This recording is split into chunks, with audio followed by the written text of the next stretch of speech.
This series of video will consist of what to do before surgery. As you've chosen to have a joint replacement, there are a number of things that have to be done at this point. When you see me or my team in the office, we're going to make this decision together, answer a lot of questions, and then you're going to be put in touch with a surgery scheduler. That person is going to help you pick a date, pick a location, help you decide what you need to do to prepare for surgery, then give you a list of things that have to be done. We all need to be cleared medically before we have joint replacement surgery. That means you have to see your primary care doctor and any other doctors that you have. For example, a cardiologist, a kidney doctor, etc. Any of these doctors have to clear you. Now, there are some doctors you don't have to see, like a podiatrist or a dentist, if everything is going okay. It's the doctors that need to take care of you and address any medical related issues before surgery. Now, as you see your medical doctor, they're going to ask you to get some blood work, maybe a chest x-ray and an EKG to check on everything. Once you've done all those things, you have to complete them within 30 days of the surgical date. And you have to do them so that they can be reviewed and have any issues addressed. Your doctor will go over any specifics. We will address anything surgically, but we need that medical clearance before surgery. Now, along with getting your medical clearance, we're going to ask you to help optimize yourself. What we want you to do is we want you to be as healthy as possible. So what does that mean? We don't expect you to lose 50, 100 pounds before surgery, but we want you to be better nutritionally. We want you to have good habits. We want you to eat better because all of these things contribute to your healing. If you don't have a good diet, you don't get enough protein, calcium, iron, and other essential nutrients, you're going to have issues with wound healing. Another thing is smoking. So patients who smoke have issues with wound healing themselves. You don't want to make it more of a risk to develop an infection or a wound problem. So you have to have good habits before surgery. We do want you to do some exercises. We don't want you sitting around. The goal of the surgery is to get you up and moving around. So there's something called pre-rehabilitation.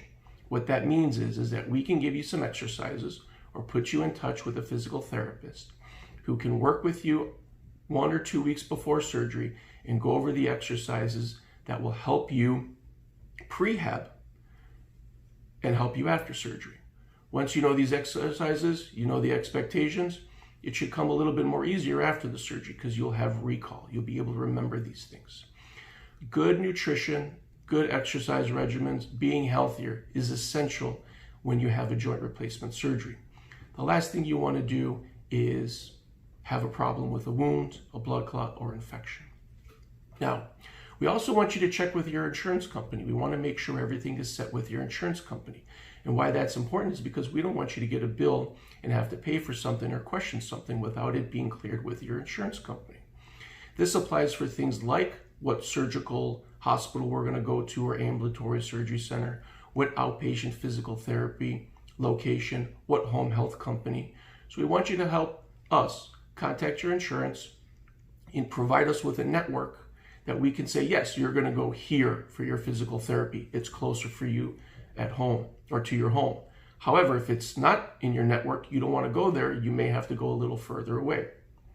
Those are things we need to clear through your insurance. We also want to clear medications through your insurance. Each insurance has specific medications on formulary that they will recommend to doctors for patients. If we prescribe you medication that's not on formulary, you'll have to come out of pocket, and that's what we want to avoid. The medications that we use for pain, for blood clot prevention, for iron supplementation, those types of things, we want to make sure your insurance company is going to cover them. It's less expensive for you because we can change those based on that formulary. But it's better to change them and know about them before surgery than after surgery. Another important item is preparing your home. We want to make sure your home is ready for you. So before surgery, if you know where you're going to be, whether you're going to be in a bedroom on the first floor, in a bedroom on the second floor, we want you to prepare the entire area so you don't trip and fall. You have access to your assistive devices like a walker. You don't want to hit the walker onto a rug and then potentially fall, or hit the edge into a coffee table and potentially fall. We don't want you to walk on a slippery surface. We want your home to be prepared. Now, a lot of that preparation can be done at any point in time. We can help you, guide you with that preparation, but in the end, that would be advisable, is to prepare your home.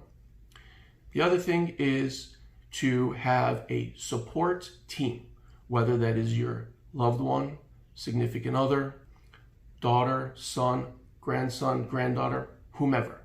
That person is going to be your go-to, your captain, okay? And they're going to be there for you throughout the whole process, so you can rely on them. Rely on them to take you to and from the doctor, physical therapy appointments, needing to go pick up a prescription, any one of those things. And they're also going to be your motivator. You need that constant motivation, because if you don't do what we need you to do exercise-wise and you get stiff, that becomes a bigger problem. So you need that positive reinforcement.